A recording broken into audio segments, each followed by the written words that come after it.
Alright guys, so I'm pulling apart these Interceptor carbs that I got from England, and you know, although they're dirty and they're grungy, something occurred to me. They're really not that bad. I mean, look at that. I'm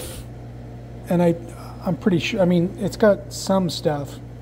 And I thought of something, and I don't know if I'm right about this or not, but I don't think they have ethanol fuel over in the UK. I'm not sure, and that's, you know, usually what causes great torment among carburetors is the ethanol in our fuel. Maybe I'm wrong, I don't know, but I'm going to pull these down, get as much stuff off them as I can. Some stuff is totally stook on them, like the little shaft that goes through holding the floats on, that is like on there. But I think what I'm going to do, I'm going to get as much stuff off them as I can.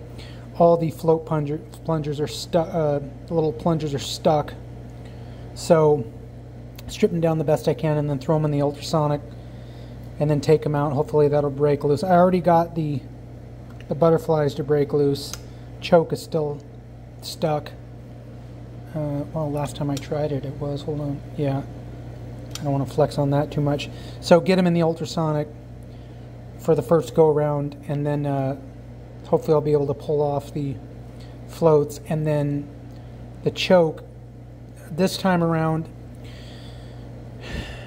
we're going to get real here, people. Something I failed to do a lot just because it doesn't seem like they really ever need it, but these carbs do, because the carbs that are on the bike right now, the choke circuit is not running good, and I don't know, it's not actuating correctly, and I don't know if that's because I didn't, the reason I mean, look at how elaborate the linkage is for the choke here. So you've got this right here that activates it, pulls on that, there's a linkage that goes across to here, and then there's a linkage that goes down there, that bar goes down to the back and then opens this one, and then that opens a bar down here that opens this one. And on top of all of that, I mean, the linkages are somewhat elaborate. So, you know, I didn't do that on the carbs that are in the bike, and I think what the problem is, I think there's probably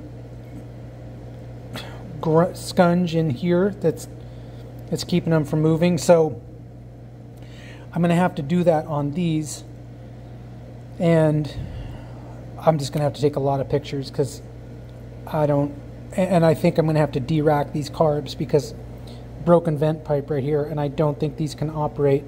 They probably can operate without that vent tube going along there, but if it was to overflow the carbs, the fuel is going to go right down on the motor and marshmallow time. So